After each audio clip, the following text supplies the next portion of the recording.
This is a state of Illinois problem. It's the city of Chicago. This is a bipartisan problem that we need to do whatever we can to try to save our state. Everyone probably saw a lot of our speakers are going to be coming up here, and Rob's going to introduce them later. A lot of these people are being affected in the city of Chicago, right? Because hey, what's going on there, buddy? Yeah, there's just some music going on there. You hear that? So yeah, I could hear it. So in the inner cities, these people are being pushed upon the inner cities. The cancer is spreading out to the suburbs, right? But it's not as bad for us. But it's coming here. So we're going to have the first speakers are going to represent the city of Chicago, Democrats, Republicans, Independents, and they're going to share with you what's happening in the Hispanic and the African American neighborhoods.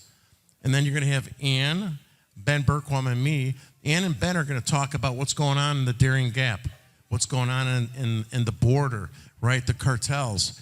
And then I'm going to talk about some of the things that are coming into the city of Chicago, because the border is already here. That's what we call it, from the border to our backyard. They're already here. Trend Largo is everywhere. And you're going to hear from our Hispanic pastors talking about how the crime and how they're strong-arming the people in their community. And, for those of you who don't know, I'm half Italian and half Polish, right? So you probably heard I got in trouble 35 years ago. So the Italian side got me into crime. The Polish side got me caught. I had to get a real job, so here I am. So my grandfather and my grandma came through Naples, Italy, and they opened up a bakery in the south side, west side of Chicago. And my grandfather was supposed to pay street tax to Capone's gang in like 1920 something. And he's a hard-headed Italian. He didn't pay that street tax. They burned, and everything he took and made and stuff to buy that bakery or to lease it out, they burned it down. So back in 1920s, what was going on? You guys all remember the St. Valentine's Day Massacre, right? Chicago's still known for that today, this very day. There were 7 people that were executed. St. Valentine's Day Massacre. So you got the Italians and the Irish, they're fighting over alcohol and liquor back then. So if you flash forward now, you know what's happening in our community? You got Trend Largo that's going to be fighting against the African American and the Hispanic gangs over drugs, fentanyl, and it's going to get worse. But the only difference is that these gangs are way more powerful than organized crime was. They have way more money. They have way more weapons. They have communication capabilities. So if we don't come together, it doesn't matter if you're Democrat or Republican. We have to fight for the future of our country, for the future of our children, our state, and our city. We're in a war. Most people don't know we're in a war, and we're losing that war badly. So we need you guys to help us as we go out and get those signatures to try to get your friends, your networks, your pastors, your unions. I got some union buddies here. I was in a union too, right? You got to get people to help us. And I really believe in my heart that in Springfield, in the city of Chicago, these Democrats are going to do everything they can to keep us from getting on the ballot in 2026, right? But we have to send a message to them. We need 325 signatures for the state of Illinois. We need 52,000 for the state. Except this time, it's not the state of Illinois and just Republicans, nor is it just Democrats going for referendum. It's bipartisan. So we need to come together and unify as a team to save our state and save the city of Chicago.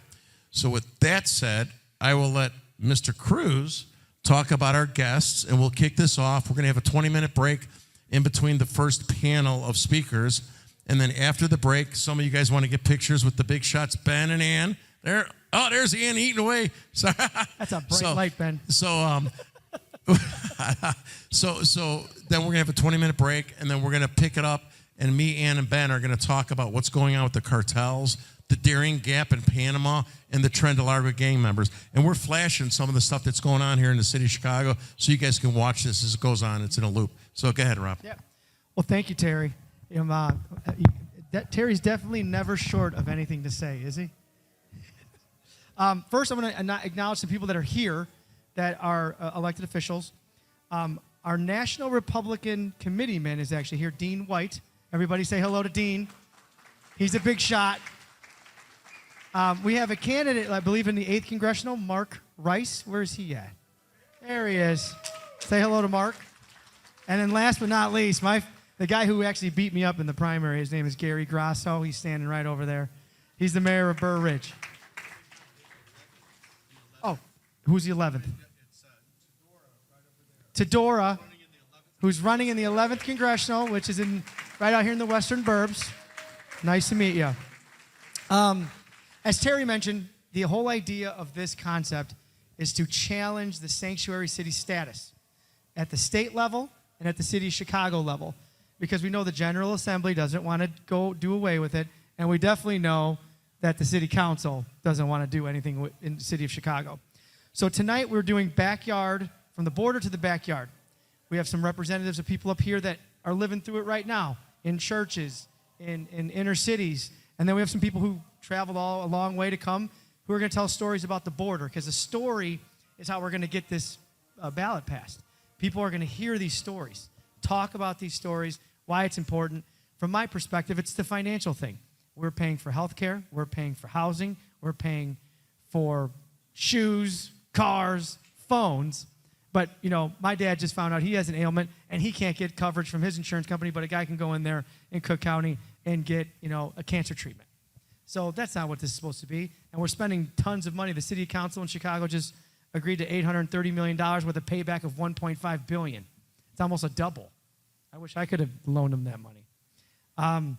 So tonight, our first speaker, she just recently was asked to come to Congress to talk a little bit about what they're seeing in Chicago. I think you probably have heard their movement. It's called Chicago Flip Red. I'm really excited about them because I think they're starting to do some disruptions that are necessary. So our first person up on our panel tonight is Mrs. Danielle Carter. Everyone welcome her up. Our second speaker tonight, you've seen her on Fox News a few times. She's a feisty one. She likes to let them know what's going on. Miss Kata Truss is our second panelist tonight to come and talk a little bit about what the backyard is about.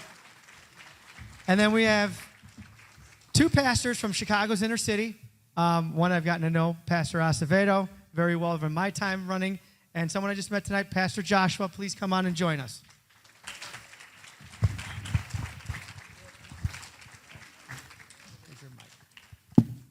Okay, so first I want to, after I've introduced everybody, give you guys a couple of minutes to tell us your story, right? What you're doing here, why you even care, and, just give a little introduction to yourself. So we'll start with you, Danielle. Hello, everyone. How are you guys doing tonight? This evening. All right, I'm Danielle Carter. I'm a personal trainer, and I have to be here because of the Democrat anti-American Party. So that's what brought me here. Their policies, how it's destroying our community, how they're anti-American. Okay. Go ahead, Daniel. I got you. I can't see you. Oh, you want me to stand? No. You actually want to stand up. Just move the podium. Yeah, I'm moving the podium. Move it back a little bit more. Yeah, there you go. Thank you. Oh, okay. Let's do that. Actually, we'll put it over here. Yes, and Mark. so we were tired of Jasmine Crockett, Brandon Johnson, Maxine Waters. Yes, all of those people trying to tell our story and what's happening in our community. So we decided that no one is going to tell our story. We're going to tell our own story, because the lies that they're telling and the things that they have done is treason. And the fact that they let all these illegals over here and put them in our communities, they're not in their communities, they're in ours. Criminals. And not only that, they're fighting tooth and nail to make sure that Trump can't even arrest the criminals. They're going over to El Salvador to get the criminals. This party needs to be in jail for treason, and that's and that's why I'm here and Chicago Flips Red was established, because we're no longer letting the Democrat Party policies destroy our communities, and we are going to make sure we're on a vendetta, because Brandon Johnson has to go to jail, him and Pritzker. So we're on a mission to make sure this coming election that we flip Chicago and Illinois red. That's not bad. Good evening. My name is Cartels, and it is a pleasure to be here with you this evening. And I cut my teeth about 3 years ago when the city of Chicago decided that they were going to take one of our parks and turn it into a migrant shelter. And I pulled my community together, and we battled, and we let the city of Chicago and our elected officials know that we were not going to take it sitting down, and that it was not okay for them to take resources from us to give to someone else. We were not okay with that, and we were determined to fight against it. There was a meeting that the city put together and basically was telling us that we had to accept what was coming. I got up the next day, I went down to the Circuit Court of Cook County, and I filed a lawsuit against the city of Chicago, as well as the Chicago Park District, basically to send a message that I was not okay with what was happening. Now, as that was going on, I was a lifelong Democrat, a person that had voted Democratic in every single election for the last 48 years of my life, because that's how long I was able to vote. And when I called my elected officials to find out how they felt about what was happening, my calls went unanswered. And you have to understand that these were people that I've campaigned for in the past. These were people that I've donated money to. I did support Mayor Brandon's campaign. I gave him probably more money than I've ever given any candidate in my life. And so when my calls went unanswered, that was a problem for me. And when I didn't get a call or response from my congressman or my state representative or my state senator, I decided, you know what, since y'all basically saying screw me, screw you all. And I decided that I was going to go and support the other party. And I became a Republican. And not only did I become a Republican, but I was responsible for creating a whole host of Republicans all over this country, because they were listening to my voice and they were hearing some of the things that I was saying. And so we have come over and we have joined the Republican Party. We're not going anywhere unless, of course, you treat us like the Democrats treated us. So as long as you are fair and you love on us, we're here to stay. And let me tell you something. You have such a large voice and representation in the city of Chicago. And I know people will tell you that it is a Democratic stronghold. That was the way it was in the past. So if you think for 1 second that Chicago is still completely Democratic, that is wrong. Go tell them Carter Trust said so. Now, this is what I need from the Republicans in this room. I need you all to come out and to support us in Chicago. I need you to help us campaign for our candidates that are running. Listen, we're in this thing. We're not going anywhere. And so united we stand, divided we fall. We are going to work together. It doesn't matter what our color or creed or ethnicity is. We are on the battle for our country. Well, I do like that, and I like that style. The whole look is just fabulous. Pastor Joshua. Good evening, everyone. My name is Joshua. I wasn't born here. I came here 1995. I am here about 32 years.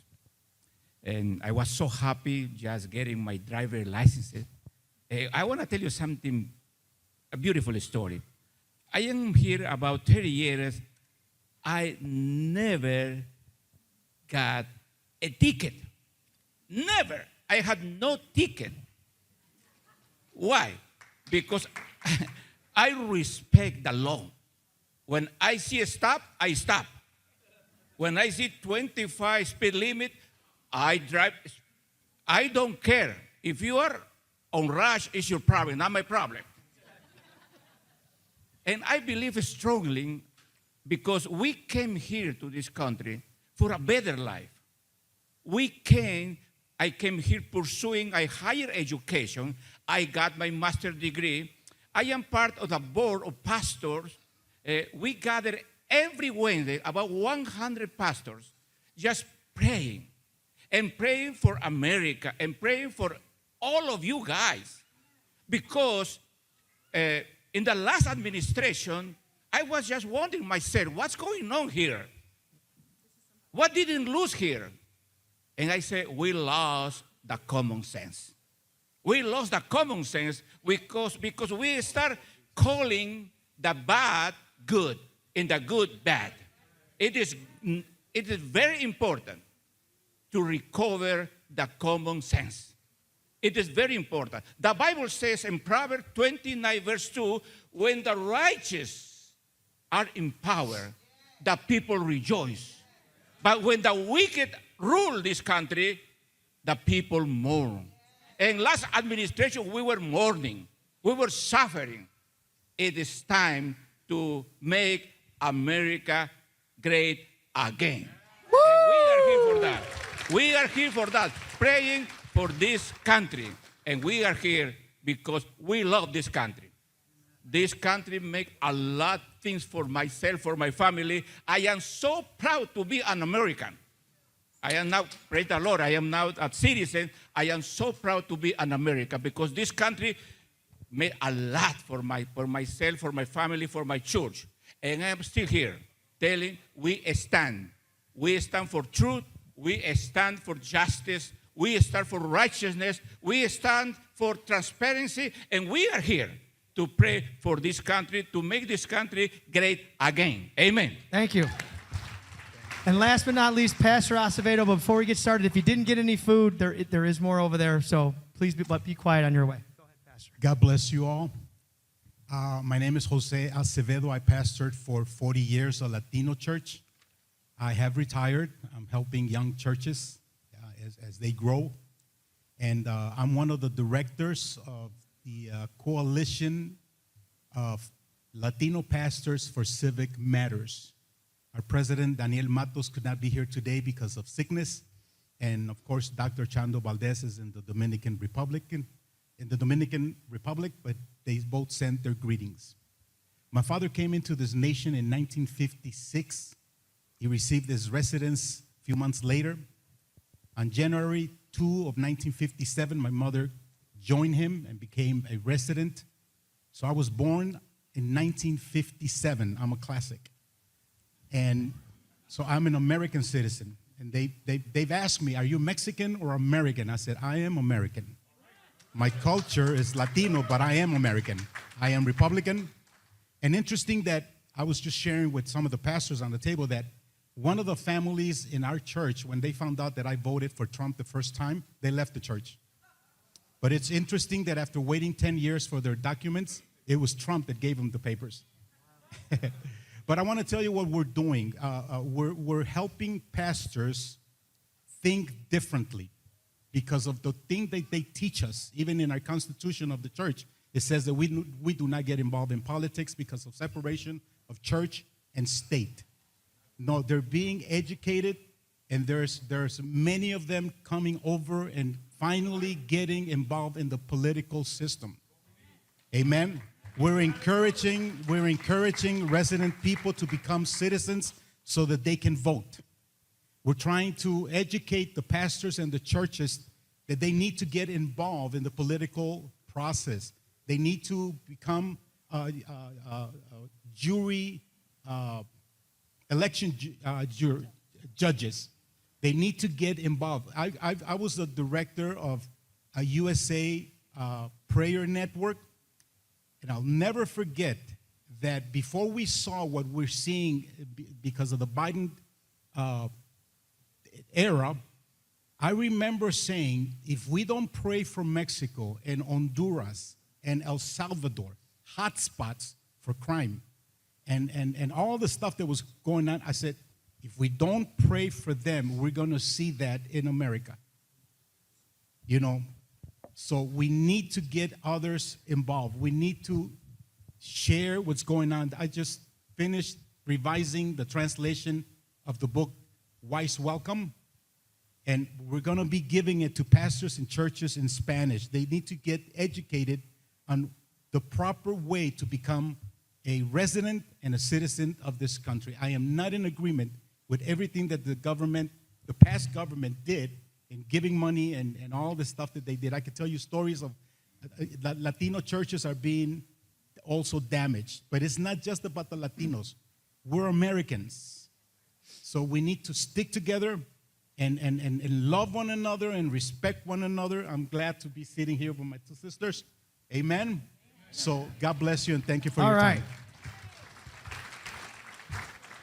Well, now that we've got the pleasantries out of the way, so I've got a few questions that I wanted to ask our panel so that we can get more insight on what's really happening there. Because be honest, it ain't happening in my neighborhood like you mentioned. It's happening somewhere else. You know, I'm a contractor, but I see it at Home Depot, so I see it there.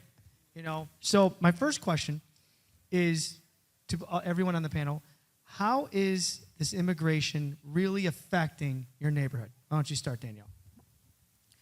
Okay, well, I'm on the south side of Chicago, and we already know that Chicago already has its problems with gangs, drugs, things like that. And when you dump, so those problems have not been solved, and it's been said that we don't have the resources that we needed. The money. The money, yes, for our communities. But now when you dump, and they say 51,000, but whenever they say, the Democrats say something, you got to add like 20 more thousand to it for our ass. Like when they say 51,000. It's like 71. It's 70,000. That's what I say. And when you dump people who are unvetted, who came over here illegally and are criminals, when you dump them into an already area that's already undeserved, then guess what? You're going to have all these problems. So now in our communities, we have gangs, new gangs being, what they got, the Venezuelan disciples now. So not only did we have gang members that was already a problem in the community, now you add more gangs. So more violence. Yeah, more violence. And they came over here. They were, because they were able to come over here unvetted and just came over here, they're not acclimated to our Culture. Exactly. Yeah. So they come over with their culture. So in our communities, in our parks, all you hear is music all night long, all day and all night. They drinking, they're smoking. In the parks, you see needles. You see, and where you will normally see, where you can go and with your family is them, and they, just drinking with their buddies. They're 18 to 34 men. These are not women and kids. These are men in our communities. So when you do that, and now on top of that, you give them free everything. You allow them to have restaurants on each corner. Now, these are residential areas, so they are having restaurants able to sell hot food on the corners, bringing your property value down because we own our houses. Like the elote guys. Yes. Yeah. No, they have French fries. Tamales.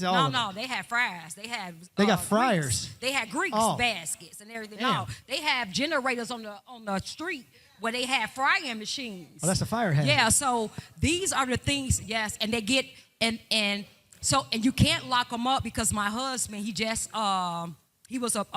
retired, so they can't get locked up. And Safety Act. The Safety Act. So they're letting them right back out. So they're committing crimes. So they were criminals when they came over here. And then they're being put right back into our community. So that's what's going on in our community as far as, and then not only that, they're pushing us out because they're getting free everything, free rental assistance, free everything, schooling, free, you can't go to, medical. We can't even afford a checkup, American citizens. So if they apply for an apartment, the landlord's taking them because they're getting guaranteed money instead of someone from the neighborhood who's been living there for 30 years. Yes, so residents that were in these apartment buildings, now you have the landlord saying they doing some renovations, so they got all the residents has to go. And now what they're doing is, because they are getting paid way more for illegals. Yep. And they can have, whereas if you have a bedroom you have like, you can make a dining room into bedrooms. Think about it, because they say it's like bunk beds up in there. I hear it's $700 per head. per person. So a family of 5, 3,500. Yes. So you know they're not going to rent to an American citizen because they get a lot of money from the illegal. So you can't. So now we're getting pushed out of our apartment buildings. We can't get apartment buildings in our homes that we own because of this Biden, the Harris administration, and the economy. The taxes are so high in our community. So now we can't even afford to keep our homes. Right. So now the American citizens are homeless, and then they come in and they bring illegals in, and then in Chicago, they're giving them, even buying them houses. So they're getting houses. So they're replacing. They're replacing us and pushing us out of our communities, and they're replacing us, and that's what they're doing. And so when that happened, then we had to step up and we said no more. So that's how it is a lot more. No mas. Yeah, no mas. It's a lot more that's happening in our communities, but that's just the schools, like our kids. The schools are so crowded. They're just passing them. They can't read. They have diseases that they had. We had a tuberculosis and measles outbreak in our communities and our schools. So this is really, really, and then just to not only hear you all, it's just not in Chicago, because we're talking to people now that's in the suburbs now, all out here. They're coming out and just out here. Yeah, they're starting to. Yeah. So it just don't start in Chicago. I mean, it just don't stay in Chicago. In the suburbs, it's happening everywhere now. So that's what we're dealing with a lot more. But I just don't want to take too much time. But yes, well, I can't even. You all will have to. It's a lot. Maybe we need to take a field trip and come and see this for ourselves. Please. That's what I told, and this is what I would always say to any Democrat that try to tell us what's going on. That's why I say they are no longer speaking from us, because anybody who want to say something to me about what's happening and things like that, I'm not going to argue with them. All I'm going to do is say, hey, come to my community without the congressmen and these political elected officials, not with your security, because y'all want us to defund the police. We don't have security in our neighborhoods, so you don't bring yours. Right. Because you want to defund the police. And we're going to take you around, walk you around in our communities so you can see the devastation that you did. Because it was funny when the DNC came, they cleaned Chicago up. Real quick. Real quick. You didn't see not one illegal around. Nope. Sure did. But, yeah, so you cleaned it up for the people who caused the problem because you didn't want them to see the devastation.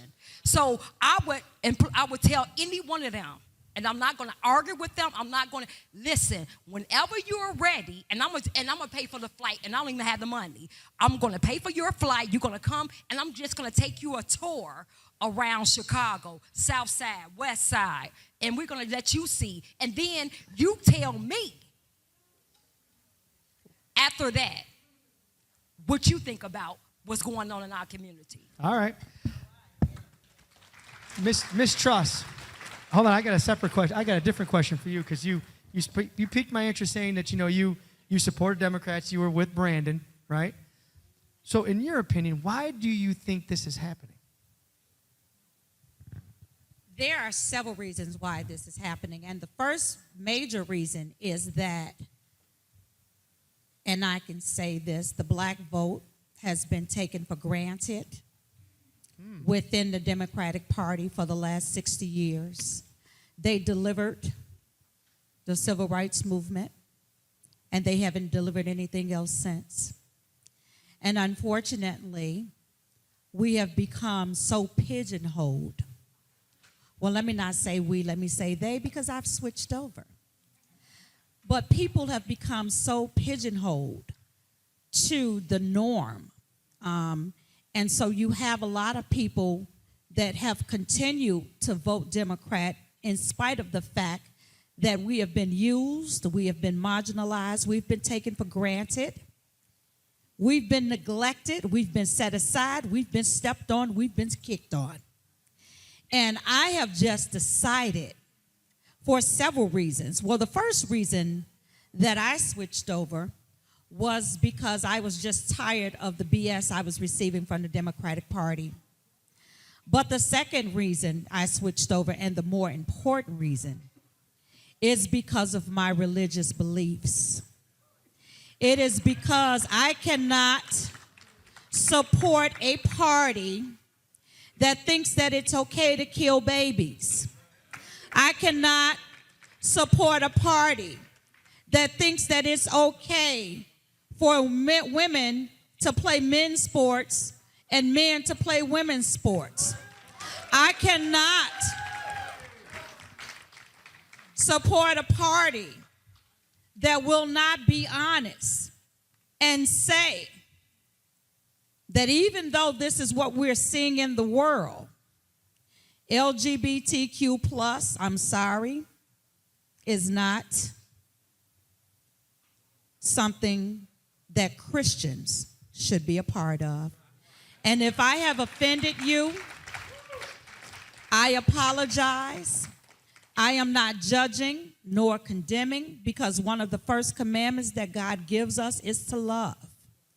And so we are to love everybody, regardless of what their choices are. But we are also to pray for them, to pray that the Lord changes their hearts and their minds. So that's why I am where I am. Well, thank you. Thank you very much.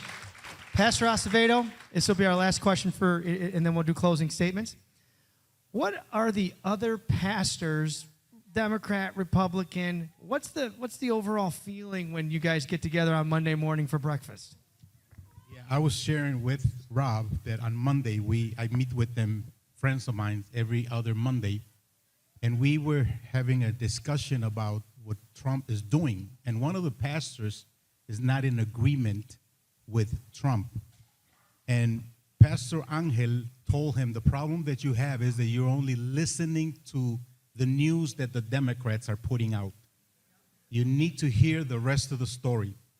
And good news is that he had a change of mind by the time we finished the meeting. And that's what we're doing. We're trying to do with many pastors as we can, you know. So so that's basically what happened on Monday. So and we're doing it beyond our just friendly meetings, you know. And the Latinos that have been waiting for years for the residency, they're angry because they see that these people that just came in have better opportunity. They jumped the line. Yeah. Right? They jumped the VIP line, and like you said, people have been waiting a long time, did it the right way, Yeah. did everything correctly. Yeah. And many Latinos, good people are losing their jobs to the people that are coming in. They're being replaced. Yeah. And for example, there's a community in the Humble Park area that one of these gangs, the only thing they do is rape little girls and women. We need to get rid of them.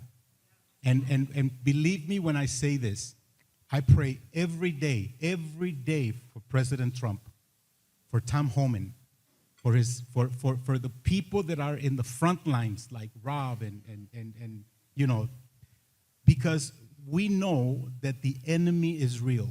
God is real, but the enemy is real.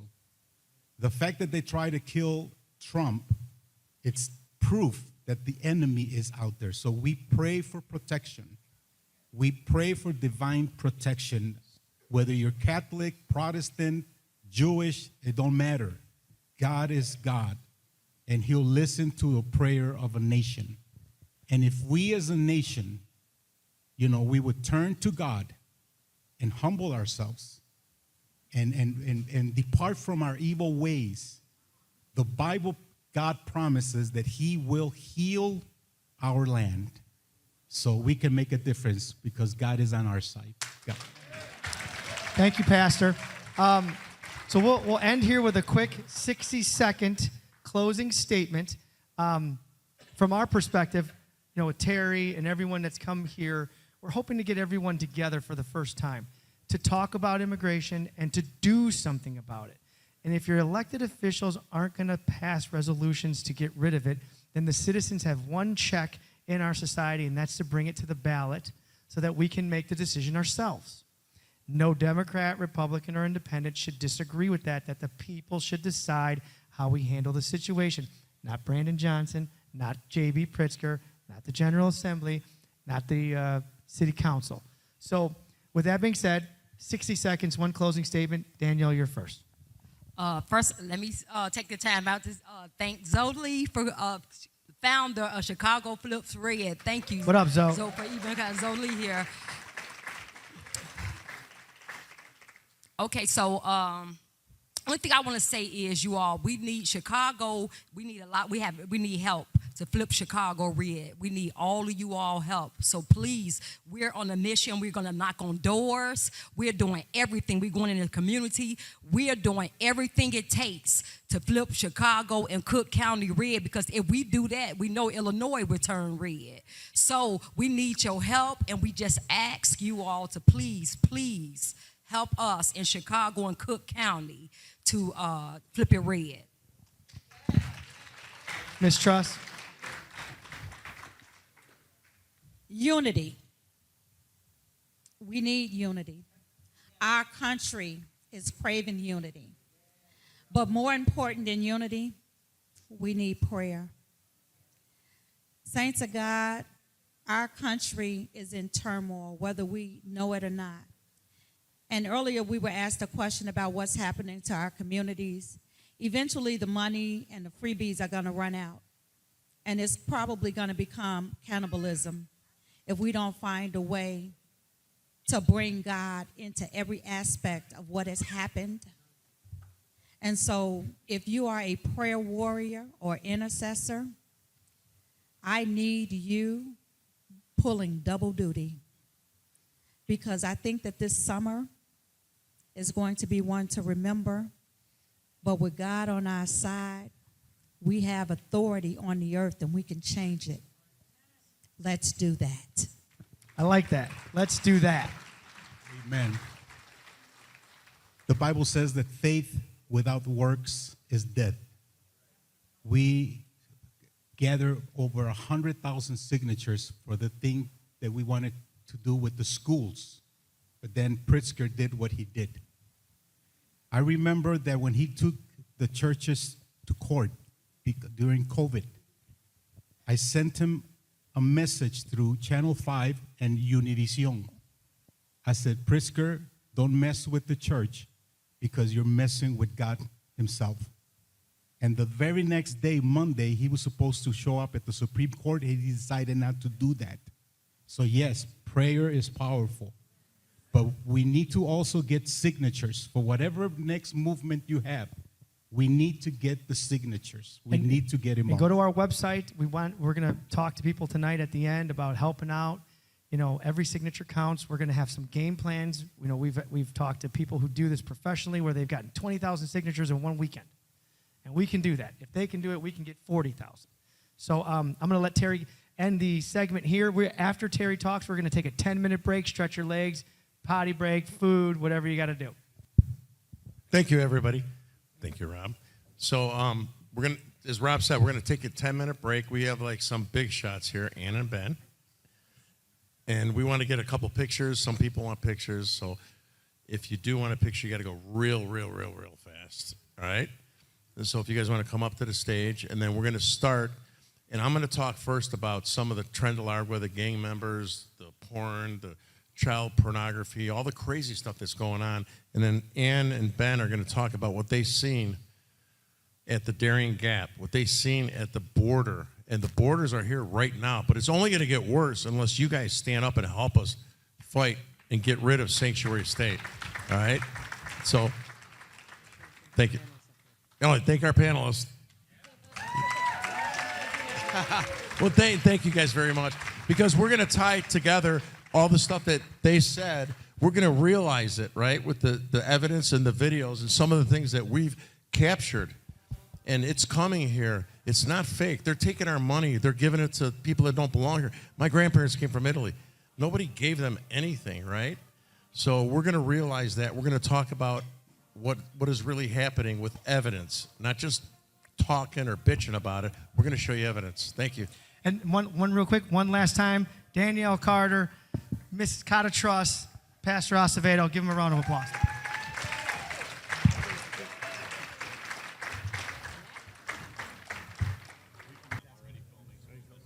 All right, so thank you. And I just want to thank the first guests who spoke, the first speakers, and sharing what's going on in the city of Chicago. And so I am very honored to have Ann and Ben, my buddies in crime here. These two patriots put their lives on the line. And you guys don't understand how dangerous it is to go to the Mexican border, to go to the Darien Gap, and you're going to hear from them. And they're out in the middle of, you talk about the front lines, like, they're in like behind enemy lines, but behind the government lines. They're in Panama and Mexico. So they're going to share some of the stories. Jason's going to show some of the things that I think a lot of you folks are familiar with what's going on here in the city of Chicago, right? And so before we start showing the slideshow and some of these videos, you got some videos, right, Jason, that we're going to show? Jason. Is that a yes or no? Are you confused? Oh, there we go. So, so we're going to show some videos of some of the confrontations that I had, that me and Ben had. Unfortunately, Ann was like not with me. So we're going to show some of the things. Yeah, she is with me in spirit. She is. So myself, Ben, confronted Trent DeLargo so many times here in the city of Chicago.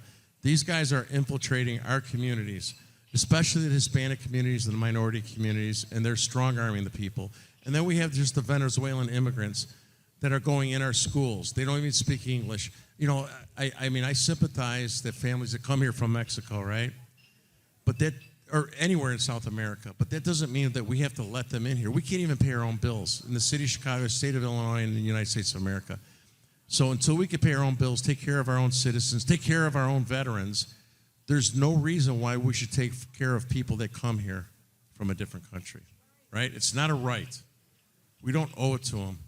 So we're gonna show some of this stuff. Jason, breaker 19. So I'm just gonna talk to some of these. Can we move that a little bit, Ben, or no? Turn it a little bit that way. Oh no, I'll sit here. There we go. All right, can we turn it a little bit? I want you guys to see some of the things that we've been encountering here. Whichever, you got them in order there or what? No, my videos. Mike Lauber, my videos.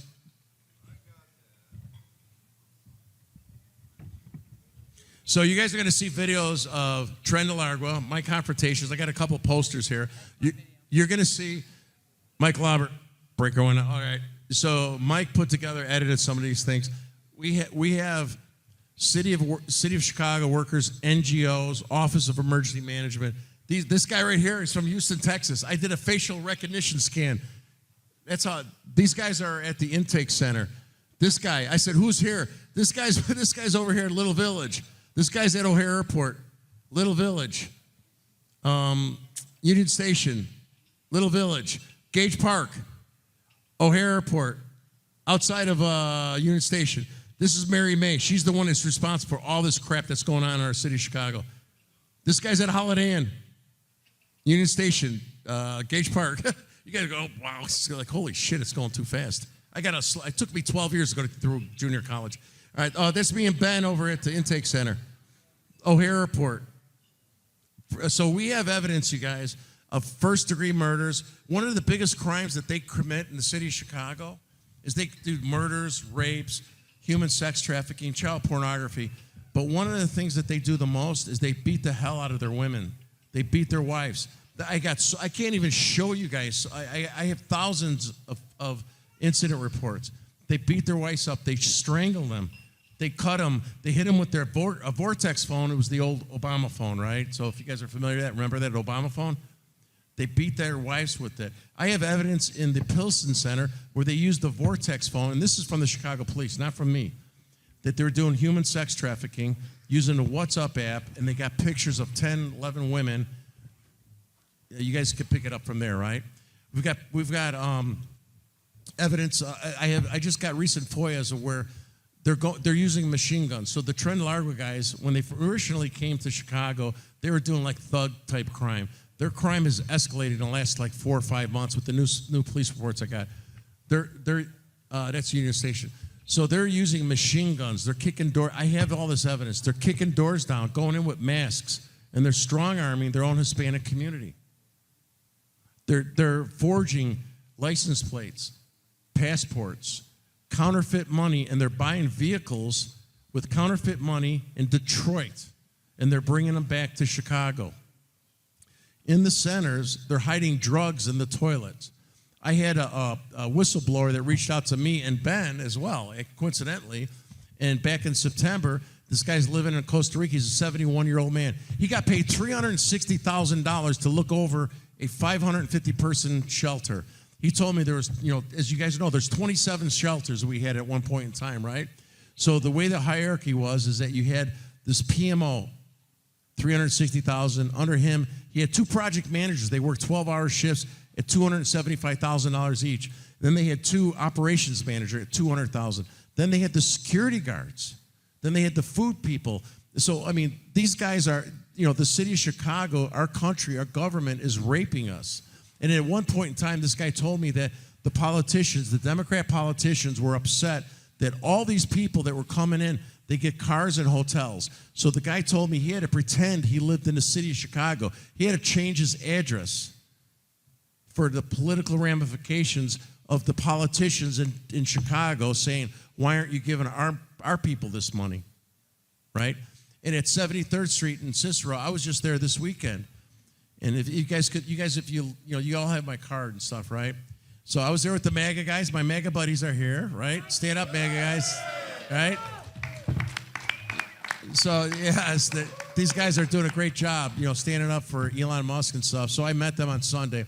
And I went to the Holiday Inn where Ben and I were both assaulted, right, Ben? And you'll talk about it. And so I had a confrontation with one of the NGOs there. And then when I was leaving, I was filming them. And the guy flashed, not a Latin King, it was like a gangster disciple. We have security guards that Mayor Brandon Johnson is paying gang members to oversee the Venezuelan gang members. And it's, you guys, if you look at my card, you'll see all that stuff. There's stories coming out on it. So, this is Metro Police. This woman's telling me I don't have the authority to film a bus on the sidewalk of City of Chicago because she told me that they signed a contract with this bus company, and in the contract, you're not allowed to film them. I'm like, go screw yourself. We're allowed to. I'm staying on a sidewalk. That's a bus. And then she tried to get these guys to arrest me. And I told them, I go, I'm not mad at these Hispanic people. They want to make a better life for themselves. That doesn't mean I want them here. My grandparents came here, but I don't want them to come here and take advantage of our system, right? It's hard to have, I'm a Catholic. I'm not a good Catholic. But it's hard when you see people come in and try to have a better life for themselves. But until we can take care of our own people, there's no reason we should take care of other people. Oh, this guy's a piece of crap. This right here. Look at his tattoo, American flag. I was making fun of him, the flag up there. I was harassing him. He's like, he walks away. It's like, and then he called the police on me. I'm like, you got a lot of balls. I go, he called the police to try to arrest me. I go, you're bringing Trent Largo in here. And these police officers, if there's any police officers here, you guys might be killed because of this piece of shit is taking these guys and funneling them in our city of Chicago. So he walked back in here like a little coward bitch. Sorry. Girls, cover your ears when Terry talks, okay? Look at it's aggravated sexual assault. This guy's telling me I couldn't film there. He's the only police officer that tried to defend him. And I pushed back at him. I got a little Terry-ish on him. And he was trying to defend those guys and tell me I couldn't film. Ben and I were told we couldn't even film from the street. So I think I talked too much. I don't know if any of you guys have any questions on Chicago before I hand it off to Ann and Ben? Let's save the questions till the end, Terry. All right, so who wants to go first? Ladies first? Thank you, Terry. That was colorful. All right, so I have the pleasure of talking to you all today. Thank you so much for having me. Thank you, Terry. And Ben, always good to see you. At least this time we don't have chiggers and bed bugs on us coming out of the Darien Gap. Doing a little reporting around the world is interesting, especially when you travel with people like Ben Berkwam, but I've been partnered with a guy named Michael Yon. He's a very famous war correspondent, Green Beret, wonderful human being, actually still planted in Panama right now. I did about 4 or 5 trips down there to Panama where we went down to the Darien Gap, which is an inhospitable part of the world, with incredible people. The indigenous Indians that live there are for the most part, lovely. There's a few that are a little rowdy, but if they've gotten rowdy because their whole world is upside down. They are experiencing the same thing you are, except that they are there living literally in harmony with nature, and you have been living in harmony with, first world problems. And frankly, the same people that are upending your communities here are the very same people that are destroying theirs.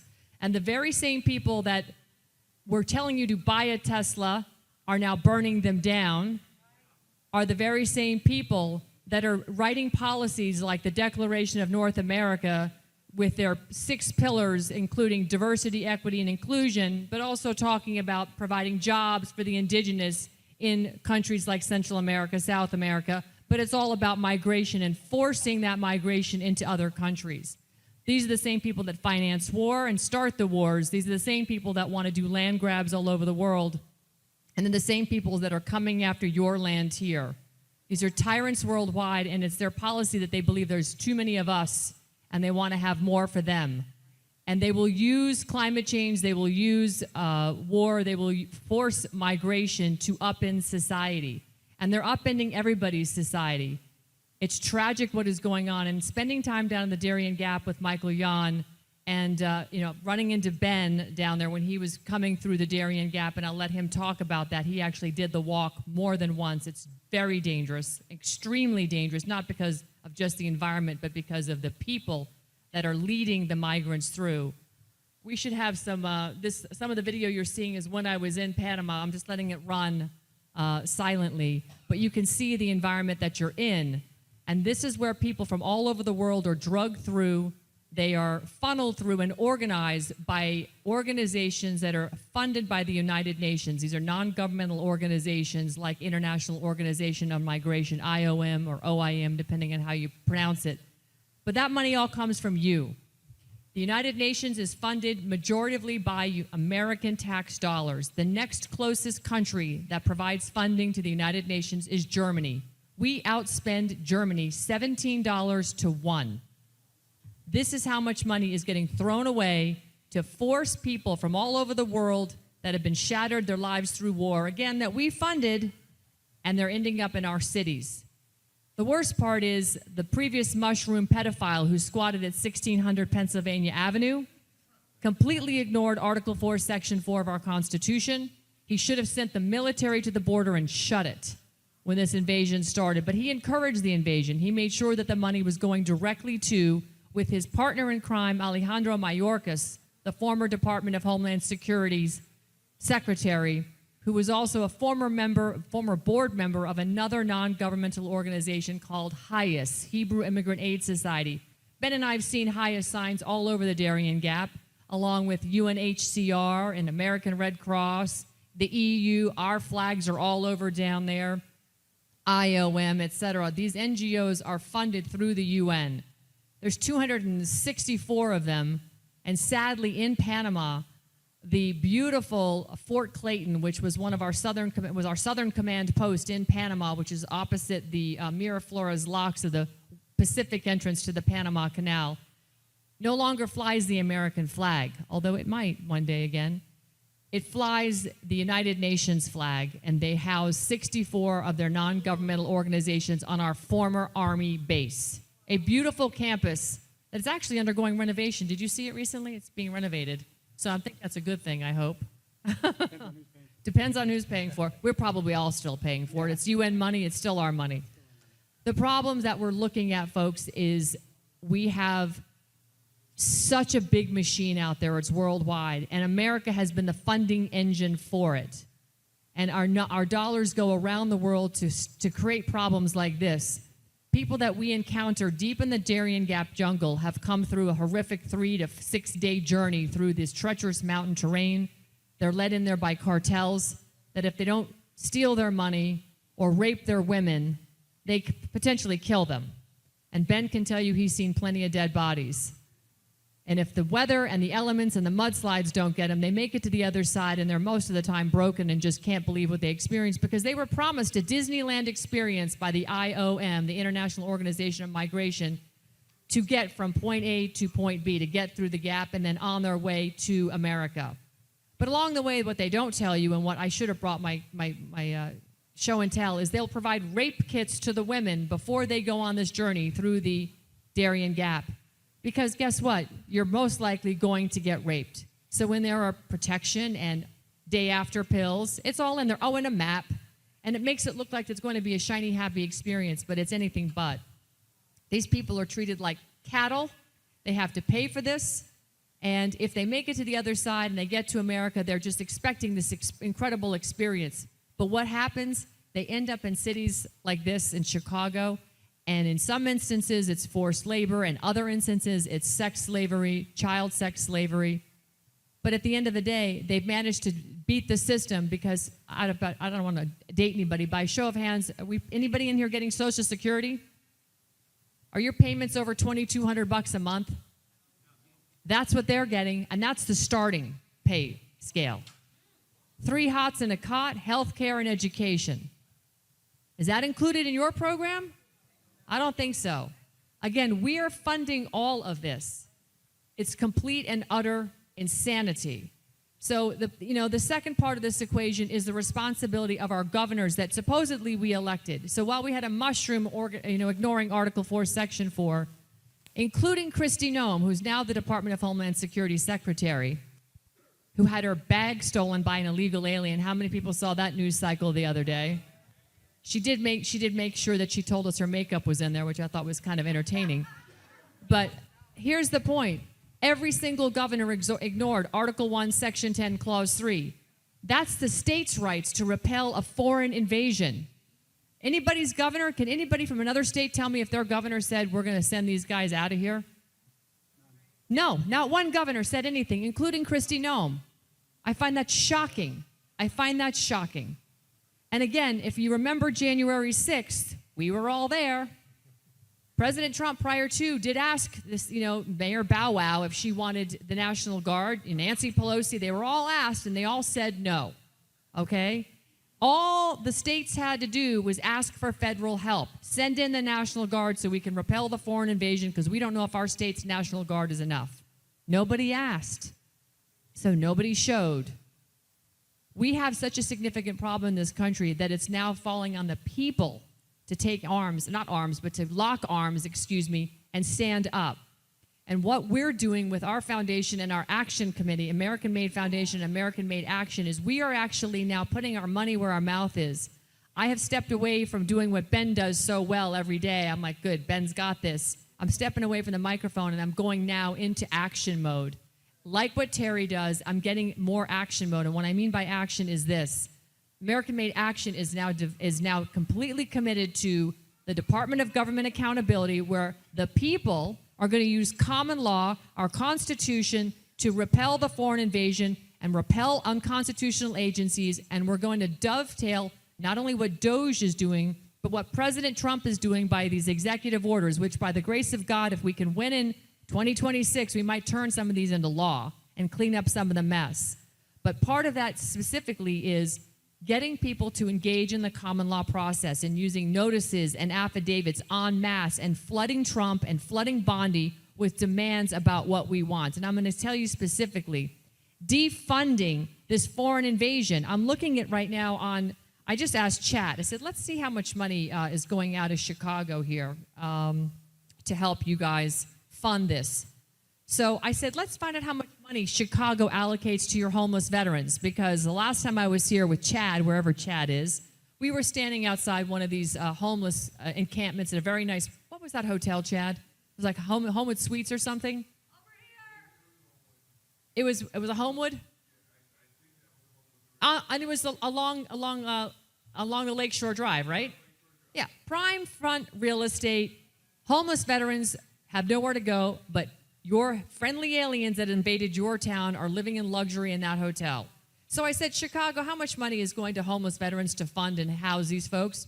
And guess what? Chicago does not publicly report a specific budget line dedicated exclusively to homeless vets.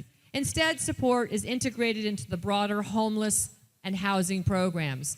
So then I look to see, well, let's see how much Chicago spent on assistance for the illegals in this city.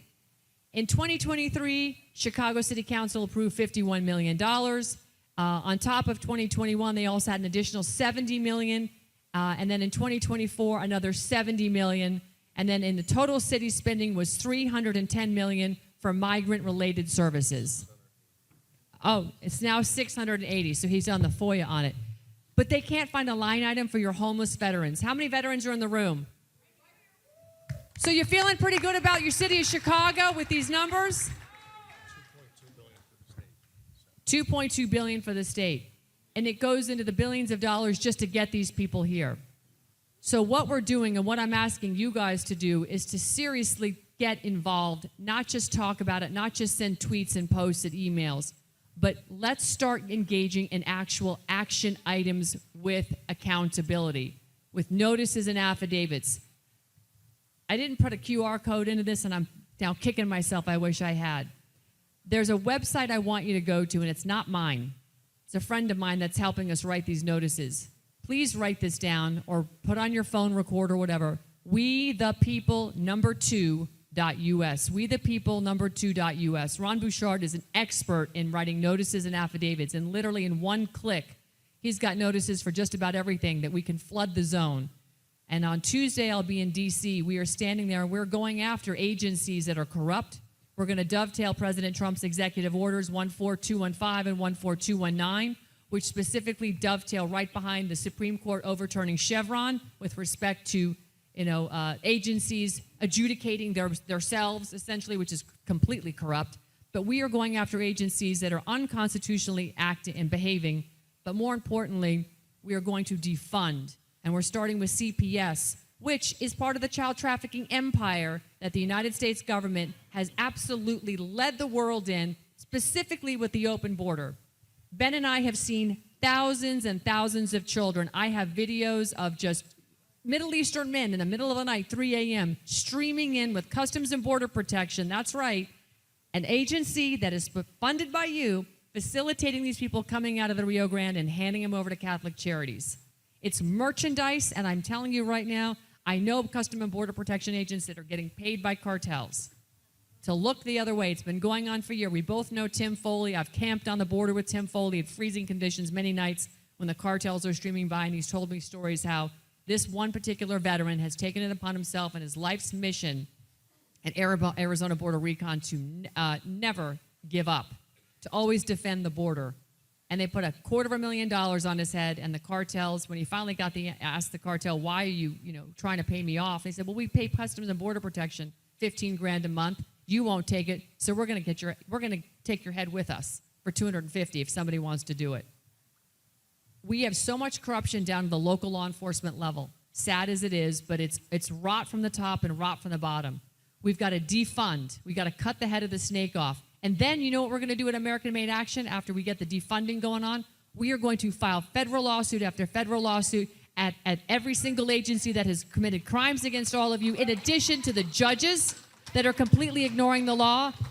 We've already got these lawsuits, by the way, folks. It's like cut, copy, paste. Cut, copy. We're writing them, and we're just making adjustments for statutes in states. The folks over at United Sovereign Americans know all about that.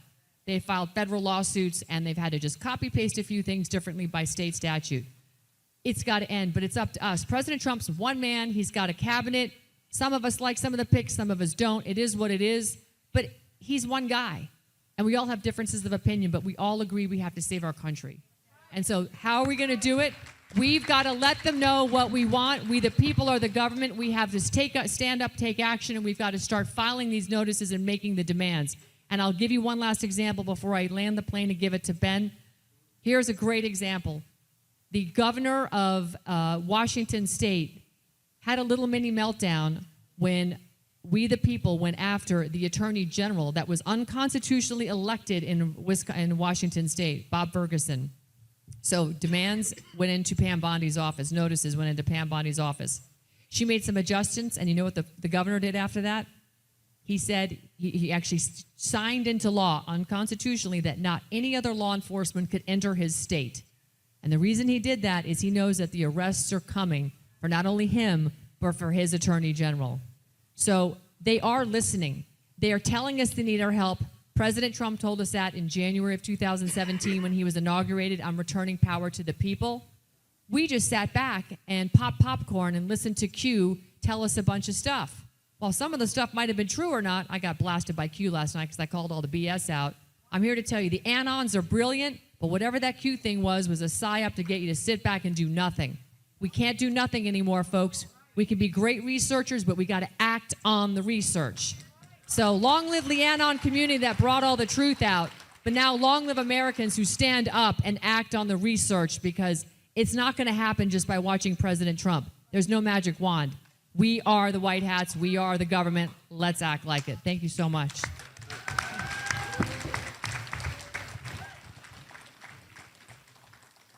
Well, great to follow up on that. I'm going to go through a few videos here and just give you an idea of some of what we've seen up until this point. We've got we're on our 5th season of Law and Border on Real America's Voice News. I'm going to skip this first one. There's if you haven't seen it, you can look it up, americasvoice.news. This is on my Twitter handle, my X. It's at the top of my X. It's basically the 4 seasons in review. We don't have time for that whole thing tonight. Actually, let's just play a little bit of it. Do we have the mic to be able to hear the audio? We'll play a little of this one, and then we're going to skip through a few of them. But we've been covering this. I started doing this because I was in California at the time. I live in Arkansas now. I escaped. We moved back to America and live in Arkansas now.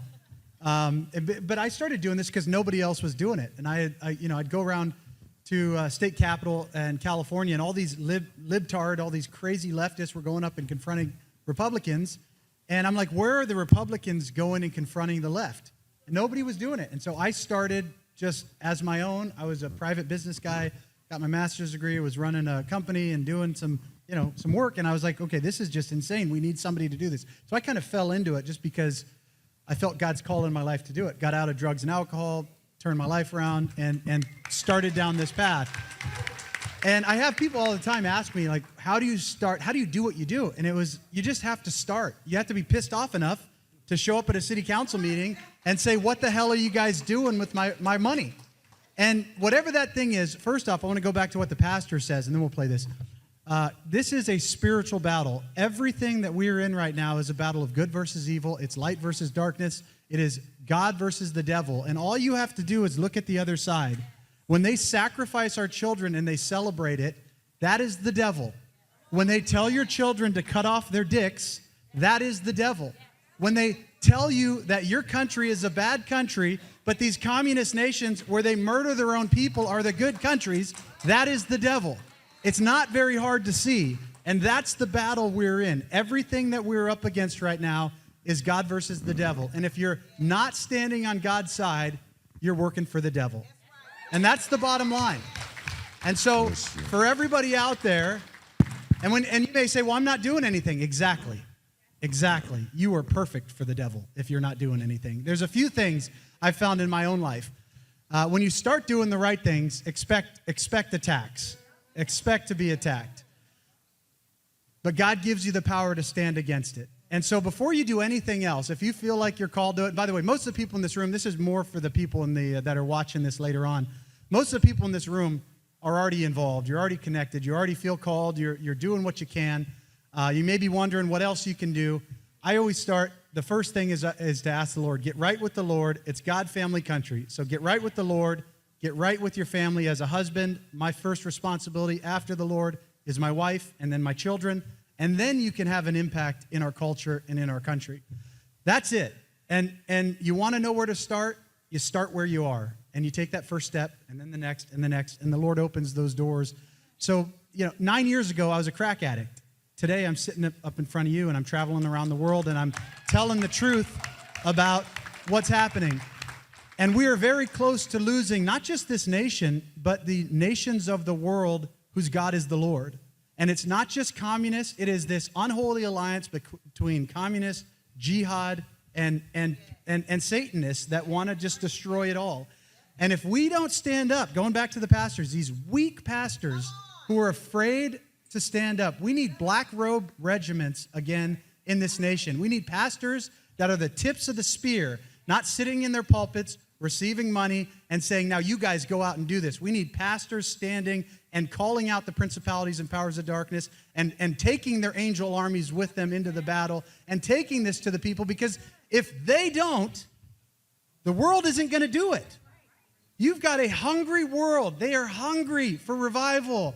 And you've got pastors sitting in their pews, sitting in their churches, while the communist churches are out there doing it every single day. They are proselytizing for the devil every single day. You have churches here in Chicago, Lincoln United Methodist Church, run by this Emma Lozano. They are communists, anti-American leftists working for the devil. And she just got put on the school board by Brandon Johnson.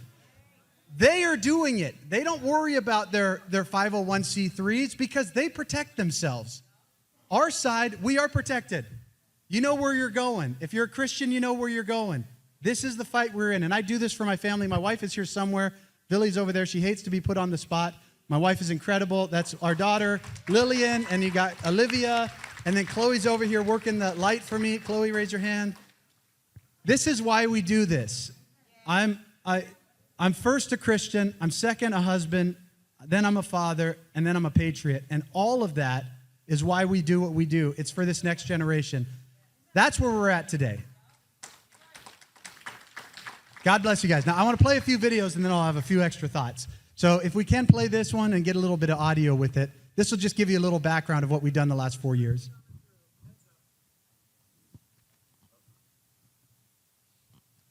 So this is just, I don't know if we're getting audio. If not, I'll just talk you through it. So this is basically, we started Law and Border working with law enforcement in La Jolla, Texas. This is La Jolla, Texas PD. This was in the jungles of Panama on our first tour with Centerfront, the Special Forces. These are guys going through it. It's hell on earth.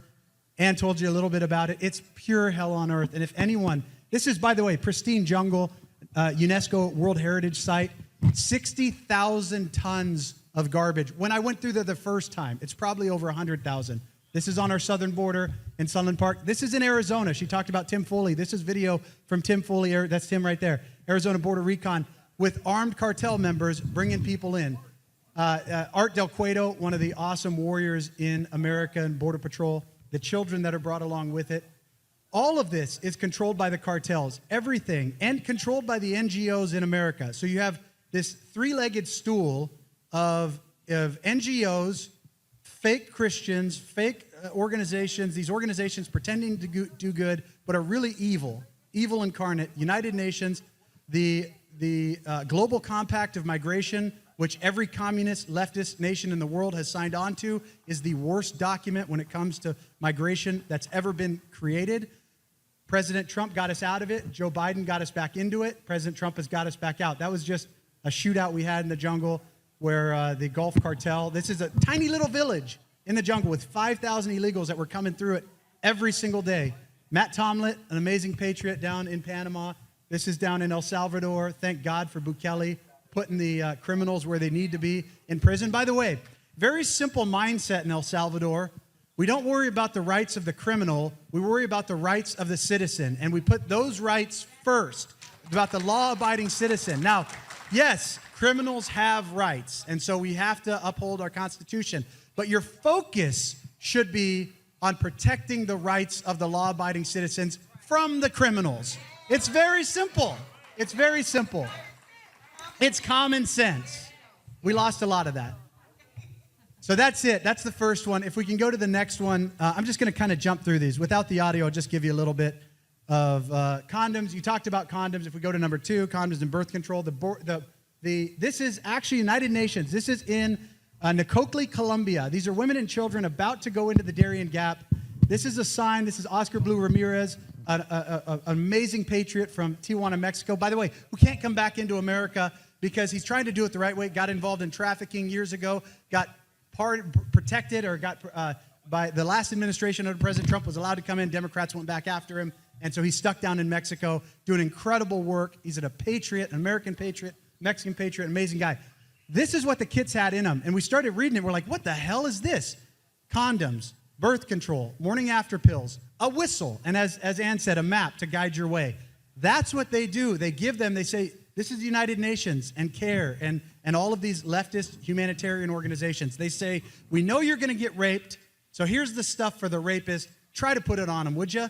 And then when you get out, we'll catch you and we'll get more money to send you on your way.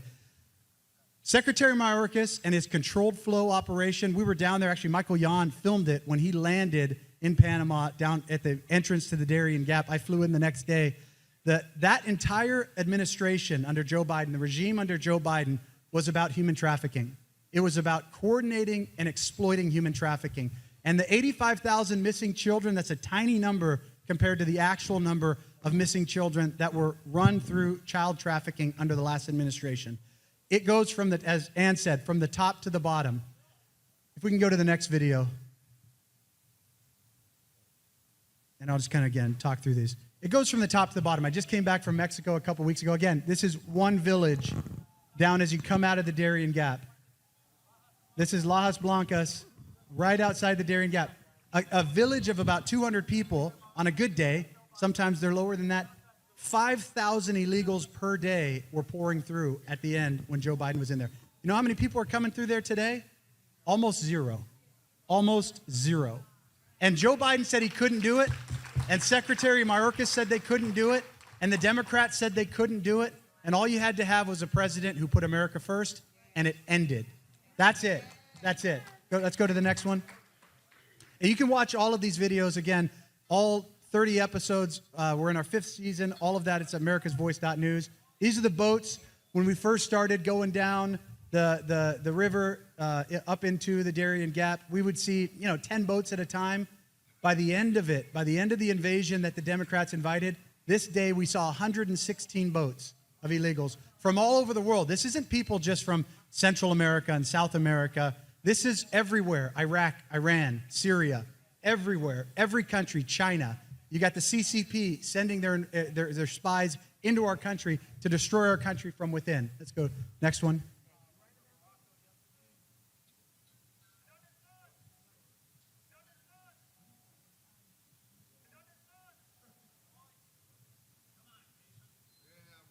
Thank you, Jason. You're doing great. This was a shootout. So these people had just been raped. These guys had just been robbed. They don't usually rape the men. That's only in America. But that's not. I shouldn't say it's only, but it's really a lot in America.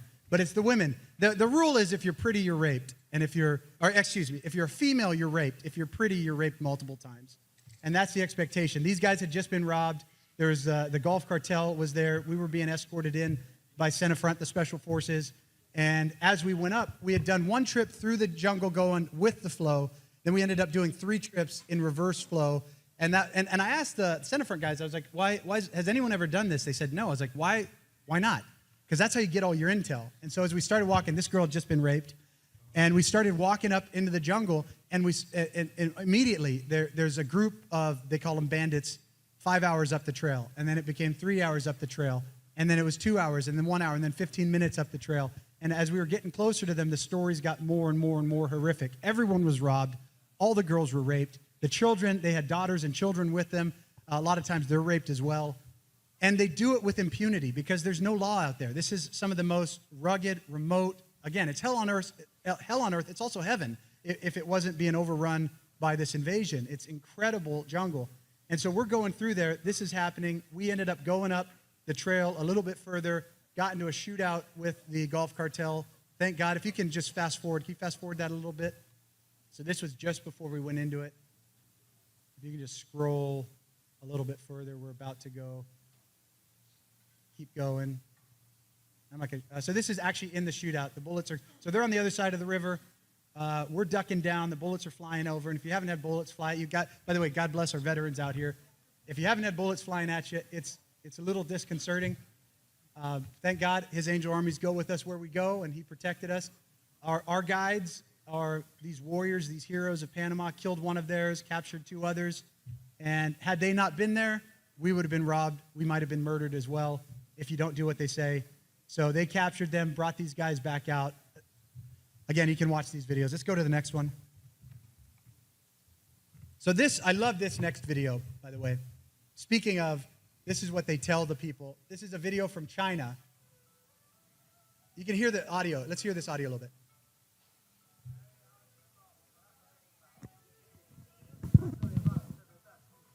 Yeah, so this is actually, when we talk about this as being a global, I call it a global travel agency. The cartels are over the entire world. Sinaloa, the MS-13, TDA, all of these guys, they're working in countries all over the world. Obviously, the CCP is their own cartel. These are advertisements that were actually being played in China to entice people to come through the Darien Gap. These are boats that we were on from Nakokli over to Kapurganan. And they make it look like this great travel brochure. You're going to get on the boats. You're going to go across the jungle. This is how widespread this was. Again, people think about this and you think, oh, it's just these poor, innocent people that are coming across that want a better life. No, this is an industry. And it all goes back to the amount of money that you and I and every taxpayer is funding into these organizations. This starts, they may have the advertisements in China, but this starts in America with the NGOs and the United Nations and the Democrat politicians that are bought off by the cartels that are saying, we need to support these people. This is humanitarian. These poor people just want a better life. They don't care. They don't give a damn about these people's lives. They want the money and the power that comes along with it. And so all of that happens here, but it then ends up becoming a video in China inviting people to come over. And you have some Christians. We met some Christians fleeing the CCP that we met coming across the Darien Gap, but we also met people that said, yes, the CCP is sending their spies. And the problem was for 4 years, we couldn't vet any of them. They just all came through. Border Patrol was so overrun, they became cartels for the Uber, or Ubers for the cartel. They would just let them in. I actually had a situation where I met a guy from Iran who was at the camp with another guy from Afghanistan who admitted to him that he was an Afghanistan terrorist who was part of taking over when Joe Biden left our $80 billion there and left 13 service members to die and hundreds to get wounded. He was coming over because he realized this was the way to come into America. I met him, this illegal alien member, terrorist member of Afghanistan, said his name was John Smith, told that to Border Patrol. The next day, he was released into the United States. The guy from Iran called me about a week later and said, hey, that guy that you were down there with me, he's a terrorist from Afghanistan. He admitted it to me. It took me an hour and a half to get anybody from Homeland Security, again, this was under Biden, to even take the report to try to find out where this guy was. Come to find out, he had already been released into the United States. They said they were handling it. I had to talk to 3 different agencies before I got somebody on the phone. I actually got sent to a call center, some Filipino guy that told me he couldn't even take the report unless I had the guy's first and last name, which I did, his real first and last name, and the made-up first and last name. I needed to have his date of birth and his current residence. And I said, that's your job. You guys are the ones who released him. How the hell am I supposed to know where he's at? He's a terrorist in America. Go do your job. That's one guy out of the millions that Joe Biden let in. And right now we're living in that. As talking to Tom Homan, we get to do amazing stuff with Tom Homan and ICE and Border Patrol. I'm blessed to be able to do what I do because we tell the truth at Real America's Voice News. Unlike most mainstream media outlets out there, that's why we exist, is to tell the truth and expose what's happening. We get to do this stuff, and Tom says it, and all these guys say it all the time. It's not a matter of if, it's a matter of when. The terror attacks are coming. They're coming to our shores. We invited them in. They are here right now. There are cells all across our country. And all you got to do is look at Dearborn, Michigan, and you say, when they say they're not doing enough, all you got to do is look at every one of our college campuses where you've got people marching for Hamas, and you've got Columbia and NYU and all of these universities that have been taken over by communist jihadists, this unholy alliance that want to destroy our country. If we don't wake up to this very, very, very quickly, our country is dead. That's what's happening. Let's go to the next video. So from there, from the Darien Gap, I came back up, and I actually discovered this. A lot of my reporting is showing and telling, and I get a lot of people say, how do you find this stuff? I just show up. This was one I was down there with my buddy Tyho Decker, and we were traveling. We were actually showing the little stalls in Mexico. Again, there's an industry about this. They have an entire shopping center. Basically, all the little stalls sell the clothing, everything you need, the camouflage, everything. A runner, and I'll just differentiate between the runners and the give-ups on the Mexico side. So we were down there in this little tiny town called Sonaita, right across from Lukeville, Arizona, and all of a sudden I started seeing all these illegals running on the U.S. side of the wall, and I'm like, what the hell's going on? So we drove across to Lukeville, after we filmed all the little stalls. And this is when we broke the story that there were thousands. They had moved from Yuma, Arizona, and they were all coming across Lukeville, Arizona. And every single day, men, you see these tents, all men from Africa, from the Middle East, all single adult males between the ages of 16 and 30, the vast, vast majority of these guys. And we were letting them in by the plane load every single day for 4 years. And the only reason I discovered this, by the way, Border Patrol at the time didn't want you to know about it. In fact, this was on National Forest Service land. They tried to kick me off. They threatened to arrest me for flying my drone because it's illegal to fly a drone there, apparently. But it's not illegal to invade our country there. That was happening. And so this was one location of thousands of locations across our border. They went from there to your cities. Let's go to the next one. So this is next one's Tohono O'odham Reservation. It's the only multinational. It's both sovereign in Mexico and the United States. It's where much of the trafficking happens. There's actually the tribes. Many of the tribal members are involved with the cartels. Many of them are cartel members. Some of the most child trafficking and women trafficking happens here. The number of missing women, even out of the tribes, is so high in these areas, it's unbelievable. Again, just out in the middle of nowhere in the desert. They said we couldn't go down there and film, so we just snuck in and started filming. A few times we went down with Border Patrol, who we won't name, and got in there. And again, this is just happening every single day. Next one. So the next one was with Tim Foley. This is his footage from his trail cams. This is on the U.S. side of the southern border. These are heavily, pause it for a second, if you can. So I said the difference between runners and gotaways are runners and give-ups. So Joe Biden and the Democrats realized through our asylum laws, by the way, these are the enemies within. Yeah, the so-called humanitarians, multiple different groups. They call some of them humanitarians. There's a church out of Green Valley. It's Good Shepherd Lutheran Church out of Green Valley, Arizona.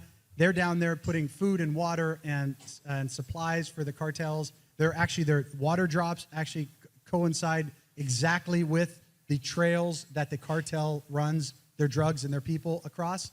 So some of the people, these leftist organizations realize, well, how do we get more of these people in? Because the more that they come in, the more money we get through grants that Chuck Schumer signs off on and these leftists sign off on. So they realized we can exploit the asylum laws. By the way, my wife, her family, they came over from Laos, escaped communism to come here, had to be sponsored. They had to go through the entire process legally. They had to get sponsored and come over legally before they came. There's a reason why we have asylum and a reason why we have specific laws about that. I was with her when she got her citizenship. It's an incredibly amazing thing to have people that want to come to our country, that want to give back to our country, that want to do it the right way. What we have now is the exact opposite. Again, going back to biblical. It's light versus darkness. The devil always exploits things and flips them. And now they try to act like this is good. These organizations are making money on this. So they would tell these people, they would go into Mexico, they would train them and say, this is what you say when you turn yourself into Border Patrol. And that's why we had these thousands and thousands of people coming across and making up fake stories about why they were coming and where they were coming from. All these people coming from Venezuela, the vast majority had lived in Brazil and Chile for sometimes over a decade. They had escaped and they were living there comfortably, but they were told by these NGOs, now's the time to come to America. So they came to America, said, I'm from Venezuela. They lied. They gamed the system. They came in. Well, while that's happening, in every area outside of that, as Border Patrol resources were pulled away, you've got the cartel exploiting that, pushing their drugs, pushing their child trafficking, pushing their human trafficking. And they were doing both, and they were making money on both of it. And the reality is our politicians knew about it, and I guarantee you they were being paid off by it. And until, I was just down in Mexico, I asked the guy down there, my escort down in Sinaloa, I said, what do you think about this? We cut the heads off of all these cartels. We labeled them terrorist organizations. What do you think about that? And he said, nothing is going to change until the politicians start getting arrested. And the same is true for America. Until the politicians that invited this into our country, and thank God, I was going to say until the judges, we got 2 of them, there's 1,000 more to go, until the judges, until the DAs, until everybody is investigated, until the bankers, we follow the money from the cartels to the bankers, down through to all of these politicians, until that happens, nobody's safe. None of this changes because there are 1,000 foot soldiers that are willing to come up and take that position. and that's happening right now. There's a reorganization. This communist president of Mexico is doing what she's doing because she doesn't want the tariffs from President Trump. The truth is, she's bought off by one of the cartels. It appears, again, this is allegedly, that part of the Sinaloa, half of the Sinaloa cartel, El Mayo, he's fighting the Chapitos right now. It appears that he basically controls the presidency of Mexico, and there's a reorganization of cartels happening down there. And all that's happening is you're taking power from one or multiple, and you're giving it to one or two or a few to create the sense of calm. But in reality, you're just giving your country over. Mexico is controlled by the cartels. The truth is, places like Chicago are as well. And the majority of major cities in America are as well. Let's go to the next one, and then we'll probably land it. We got a few more. We got bunkers. We got trails, all of this stuff happening. Let's go to the next one. Yeah, let's actually go down. Let's go to 17. Can you go to 17, Jason? Okay. So these are armed cartel. Well, anyways, if you have 17 or let me see if 14. That's good. That's good. We'll just talk about it. So Terry and I, we were following it. Again, my journalism show and tell, and I've bags and bags of IDs because these people dumped them because they could make up an entirely new story because we weren't vetting them. Oh yeah, this is Emma Lozano. This is the Lincoln United Methodist Church. By the way, you want to be attacked, and the reason why Antifa tried to shut us down, and thank God for the Belvedere banquets. These guys are they're terrible. So the reason why they shut us down at the first one is because Antifa attacked them, and they didn't have the courage to stand up. Thank God for these guys for having the courage. By the way, where's Antifa? Where are they? Where's BLM? All these guys that threatened to come and shut us down. Yeah, it's raining. They stayed home with their moms. No, these guys are scumbag cowards who aren't willing to show up unless they outnumber you 20-1, and then they feel tough. The only way they're defeated is if you stand up, and sorry, there's a time where you punch them back in the mouth. Now, I believe in the Old and the New Testament, you turn the other cheek. Jesus said to turn the other cheek. He also said to take up your swords. And there's a place for it. And until we actually stand up against these guys, when they're running your country into the ground, your cities into the ground, we got to stand up. Where are you now? Antifa, where are you now? You're invited. Any event I do, you're invited. I'd love to have a conversation. That's actually, I got these stitches from Antifa in Berkeley.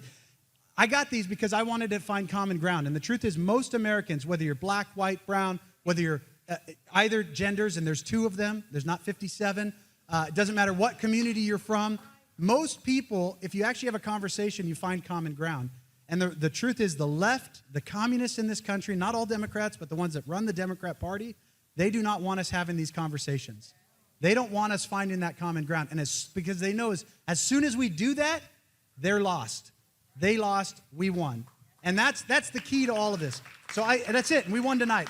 The key is that we have to be willing to stand even if you stand alone. This battle is just beginning. A lot of people, I thank God President Trump won. We fought so hard to get the truth out there when the mainstream media was lying about it. And they're still lying. They're lying even more now. But the battle, the war is just beginning.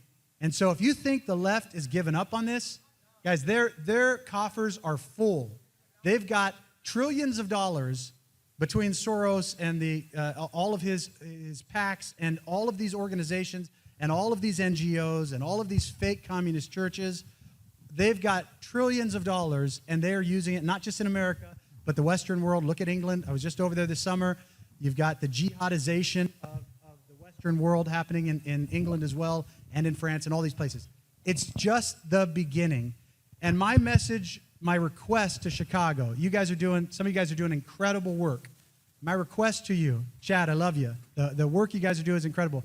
And Chad will agree with me on this, and Mark Weiermiller and some of you guys, David Shostokis, and you guys are doing incredible work. The key here, the enemy is winning here because we are dividing ourselves. There is so much division. And by the way, some people need to be called out. If you're a rhino and you're working against, I'd rather have a Democrat than a rhino because at least the Democrat stabs me in the front.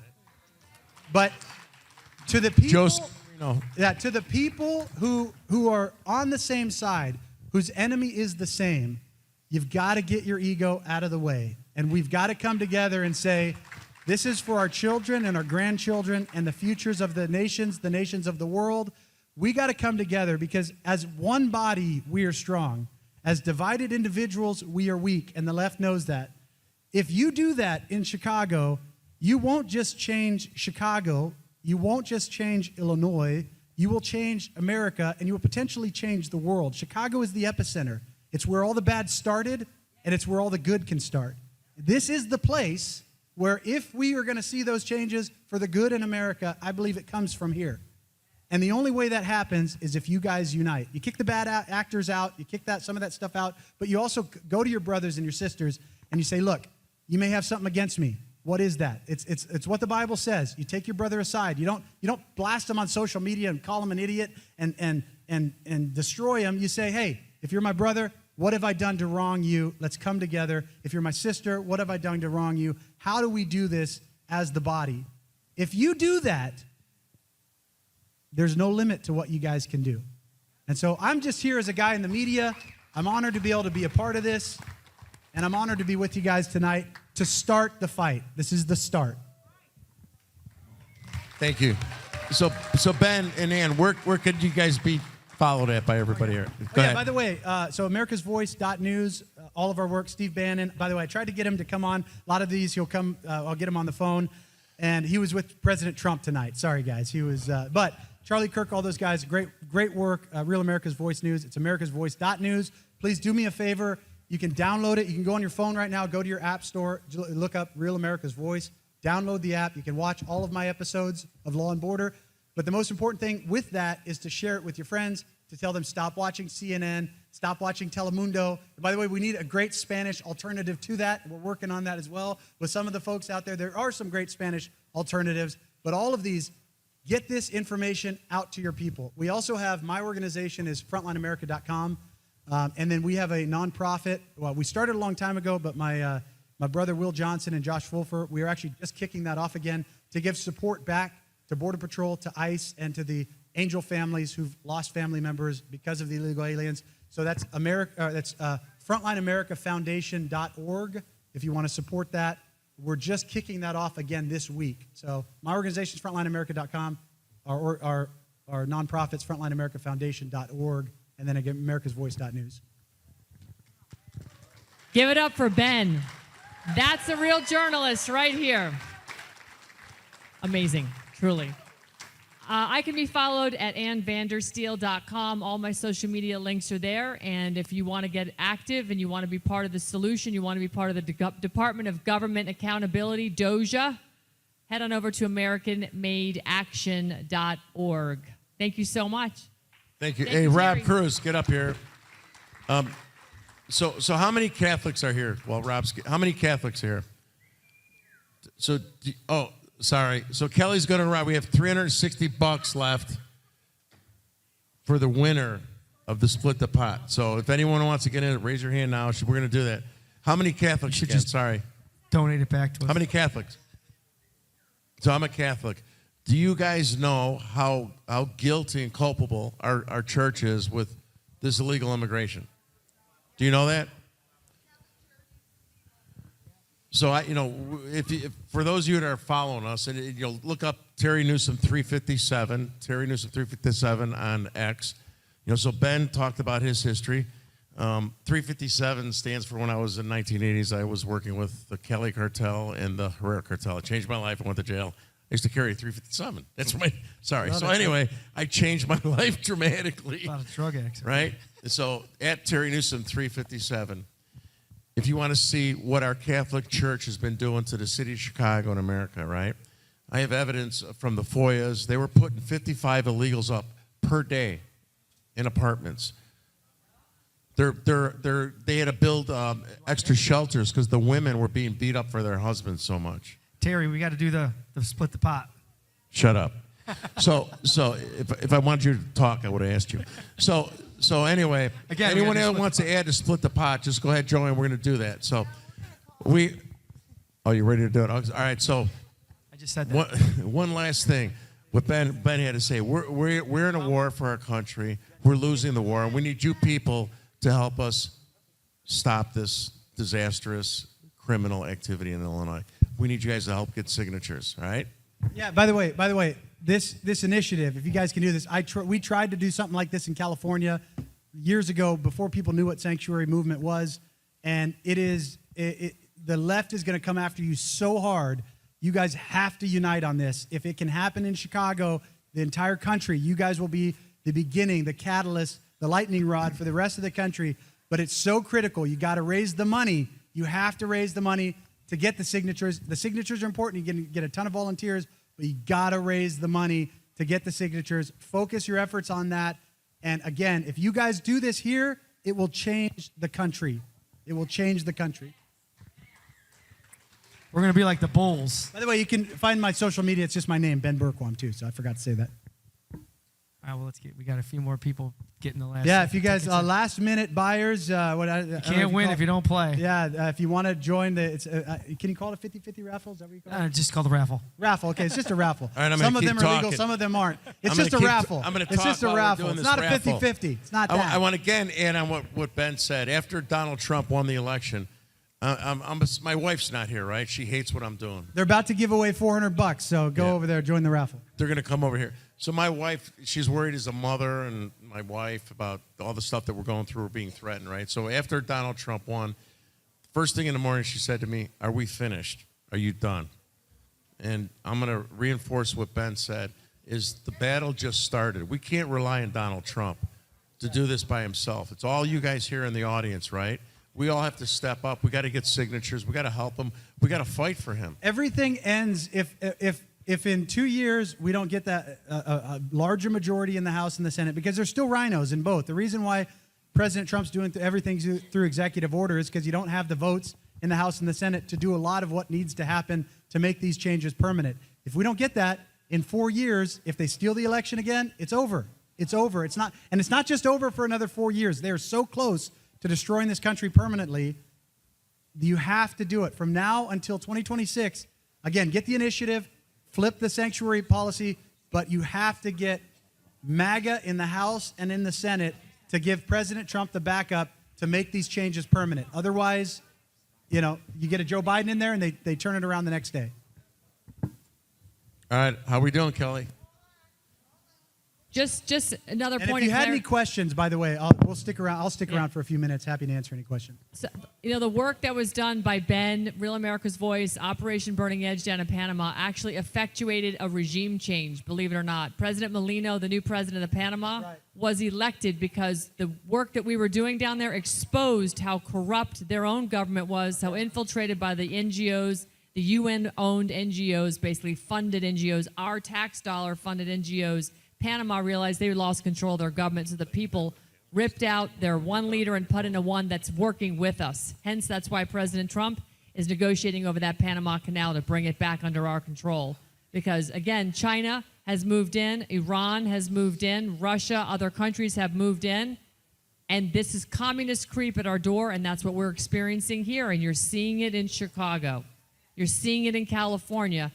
Case in point, Ben, right here. So if we can have an impact in a foreign country, and it's a small ragtag fleet of journalists down there that are raising holy hell and calling me a conspiracy theorist for pointing stuff that's being done in their own country that they're trying to cover up, if we just work a little bit harder here, we can do it here. We can do it here. But you got to help. You got to help.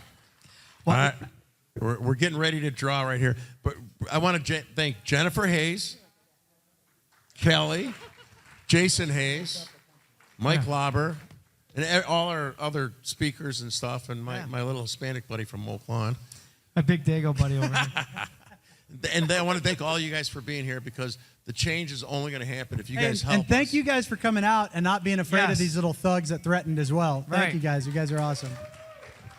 Say no to Pantifa. And Ben, you said something like that caught my attention about other people trying to do this before, right? And I think people come here, sanctuary people, because it's almost like it's the hardest to penetrate for the federal government. Like yesterday, there was a briefing that Cook County issued to the DOJ in their hearing, and I think it was a state, on getting a case dismissed because the DOJ is basically saying you're obstructing justice. And unfortunately, even though I don't know if we're going to win that, but people hear that in the news, and if you're an immigrant and you're undocumented, where are you going? justice. You're coming here. Yeah. By the way, Pritzker needs to be arrested. You guys know that. Johnson needs to be arrested. I mean, it's so obvious. And until that happens, again, a lot of this doesn't change. But as soon as that starts happening, these sanctuary jurisdictions, these guys start going down on federal charges, and they talk about retribution. Look, it's justice. It's real justice. We had injustice. Now we're calling for real justice. Right. That's it. That's all we want.